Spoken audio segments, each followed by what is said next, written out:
Bonjour et bienvenue dans le Flash Info. Hier 1er mars, lors du Conseil des ministres qui s'est tenu au Palais de la Présidence de la République sous la présidence du chef de l'État, plusieurs mesures ont été prises. Entre autres, le rapatriement imminent des ressortissants ivoiriens vivant en Tunisie et désireux de rentrer pour fuir la vague de violence qui prévaut dans ce pays d'Afrique du Nord. On y revient dans le détail à 13 h. D'ici là, je vous emmène à Paris, en France, où se tient depuis le 24 février le Salon international de l'agriculture. Les Ivoiriens sont bien présents sur place dans la capitale française avec une forte délégation pour exposer donc les richesses de la Côte d'Ivoire. Une occasion de trouver la perle rare, trouver des partenaires pour nouer des contacts. Jean-Jacques Kwame-Ala et Kéré Adama.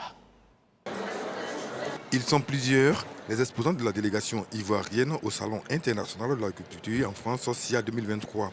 Ils sont des structures étatiques et non étatiques, des secteurs de l'halieutique et de l'agriculture. Tous présentent leurs produits et surtout recherchent des partenaires. Ce salon est un salon de l'espoir parce qu'après la crise que nous avons connue, les activités de coopération avaient été mises en berne. Et nous souhaitons multiplier, intensifier les partenaires et offrir encore plus de parcours, de débouchés à la jeune classe ivoirienne qui souhaiterait se faire former en agriculture. Nous sommes venus présenter les escargots géants d'Afrique. Nous avons là deux espèces dans l'aquarium. Nous avons l'espèce Achatina achatina et l'espèce Achatina marginata. Et nous avons aussi les dérivés de l'escargot, c'est-à-dire nous utilisons la bave de l'escargot pour les produits cosmétiques. Nous avons le savon et le gel douche. L'ANADER vient à ce stade pour déjà montrer au monde entier qu'elle a 30 ans de leader du Conseil agricole en Côte d'Ivoire. Ensuite, venir montrer un peu à tout le monde entier comment est-ce que cette structure a acquis des capacités en matière de technique, de conseil agricole et comment est-ce qu'elle est capable aussi d'accompagner toutes nos populations en matière de développement rural, développement communautaire, en matière de suivi de l'entrepreneuriat, en matière de production animale et végétale. Depuis que nous sommes arrivés, nous avons constaté que les gens ont commencé à beaucoup s'intéresser aux produits du terroir. Tout le monde vient, ils posent des questions, ils veulent découvrir parce qu'il y a beaucoup de produits à découvrir. Il y a beaucoup de produits que nous réussissons à transformer en Côte d'Ivoire, que nous sommes venus faire découvrir ici en France. Et là, les gens sont vraiment émerveillés. Donc, nous sommes là, nous avons des partenaires qui viennent, il y a des gens qui sont venus, qui ont découvert des produits qui sont très innovants. Nouer des contacts et à terme des partenariats pour booster le chiffre d'affaires de ces structures. Le salon se poursuit jusqu'au 5 mars prochain avec un pic le 2 mars par la journée de la Côte d'Ivoire. Le 2 mars, c'est donc aujourd'hui même jeudi. Le permis de conduire à point est entré en vigueur en Côte d'Ivoire. Comment les automobilistes ont-ils passé la première journée d'hier? Se sont-ils conformés aux règles de bonne conduite dans le respect du code de la route?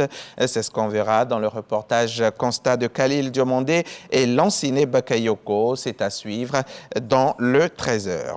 Le Burkina Faso demande le départ définitif de tout le personnel militaire français encore en service dans les administrations du pays.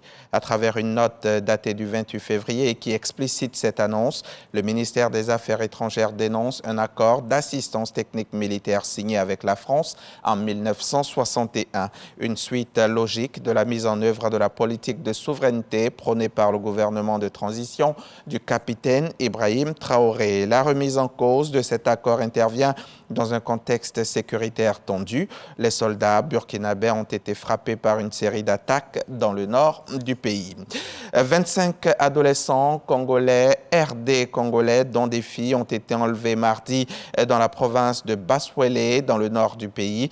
L'attaque a eu lieu dans le territoire d'Ango, frontalier avec la Centrafrique et le Soudan du Sud. Des membres de la rébellion ougandaise de l'armée de résistance du Seigneur pourraient être à l'origine de cet enlèvement. Les autorités ont annoncé des patrouilles pour tenter de retrouver les otages. La semaine dernière, ces rebelles avaient enlevé 3 hommes adultes dans une autre localité avant de les relâcher. Le dernier acte d'enlèvement perpétré par la LRA dans la région remonte à 2020.